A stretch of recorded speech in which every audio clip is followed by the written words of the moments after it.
La Maison des Énergies, située aux abords du Grand Canal à Fessenheim, propose à tout public de découvrir les différents modes de production d'électricité. Créée en 2002, elle permet aux visiteurs de se familiariser avec les différents types d'énergie et leurs modes de production de manière ludique, interactive et pédagogique. La Maison des Énergies a été créée comme un centre d'information sur la façon dont on produit l'électricité à partir de différents types d'énergie. L'hydraulique, puisque le Rhin coule à côté de nous. Le nucléaire, puisqu'il y a la centrale nucléaire de Fessenheim à quelques pas. Mais on parle ici également de solaire, d'éolien et d'autres formes de production d'électricité. La Maison des Énergies propose sur 700 m² d'espace d'exposition 6 modules interactifs présentant chacun les différents moyens de production d'électricité et les enjeux énergétiques d'aujourd'hui et de demain. Aujourd'hui, nous avons une exposition temporaire qui présente la mobilité durable, donc que ce soit vis-à-vis des véhicules électriques au quotidien, la mobilité partagée, le covoiturage, choses comme ça.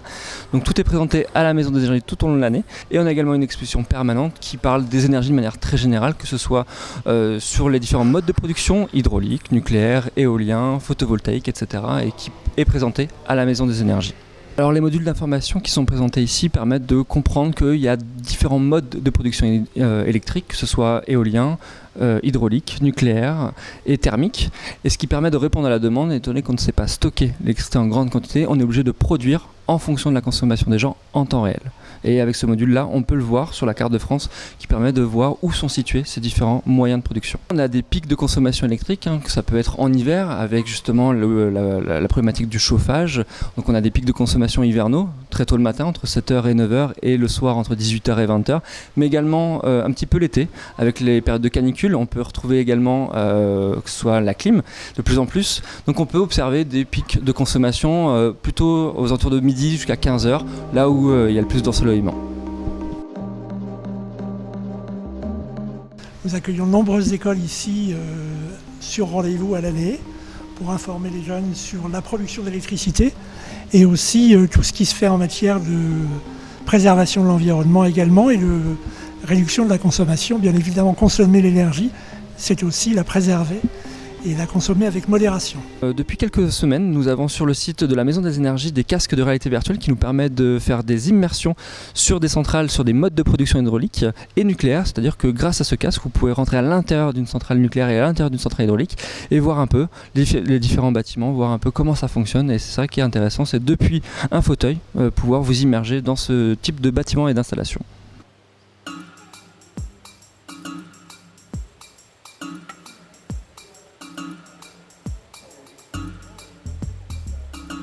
Alors la Maison des Énergies, c'est 700 m² de lieu d'exposition, mais notre terrain de jeu s'élargit à la centrale hydraulique voisine, qu'on peut visiter aussi, à partir d'un groupe constitué de 8 personnes et jusqu'à 15 personnes.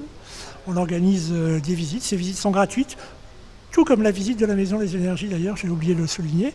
Et puis on peut visiter la centrale nucléaire aussi, à côté. Vous serez mené dans ces parcours de visite par nos animateurs. Jérémy, il est là avec son équipe, il accueille les gens aussi bien et les enfants ici à la Maison des Énergies que pour les visites des centrales, de la centrale nucléaire et les centrales hydrauliques du Rhin. Je rappelle qu'il y en a 10, situées entre Kems et jusqu'à Iffelsheim au nord de Strasbourg. Et elles sont exploitées au quotidien par EDF, ainsi que les écluses, qui sont toujours très spectaculaires à aller voir le long du Rhin aussi. Et d'ailleurs, en venant ici à la Maison des Énergies, on peut aussi avoir des explications sur comment fonctionnent les écluses. À partir d'écrans tactiles, le visiteur peut naviguer librement pour découvrir les avantages de chaque technique de production, qu'elle soit nucléaire, hydraulique, solaire ou éolienne. Petit plus à la Maison des Énergies aussi, parce que c'est un artiste qui nous a quittés l'an dernier, les fameuses grenouilles de Tommy Ungerer, qui pédalent et qui fabriquent de l'électricité en pédalant grâce à l'eau. L'eau du Rhin qui était si chère au cœur de Tommy. C'est une sculpture qu'on peut voir ici à la Maison des Énergies, c'est l'exemplaire unique. Elle a été exposée à l'Exposition universelle de Shanghai. Et elle est de retour en Alsace, voilà, à la disposition de nos visiteurs. Dans une approche muséographique et scénographique, la Maison des Énergies permet aux visiteurs, quel que soit son âge, de s'informer sur les différents modes de production d'électricité. Des animations sont organisées tout au long de l'année et sont entièrement gratuites. Il est également important de souligner que la Maison des énergies à Fessenheim est accessible aux personnes à mobilité réduite.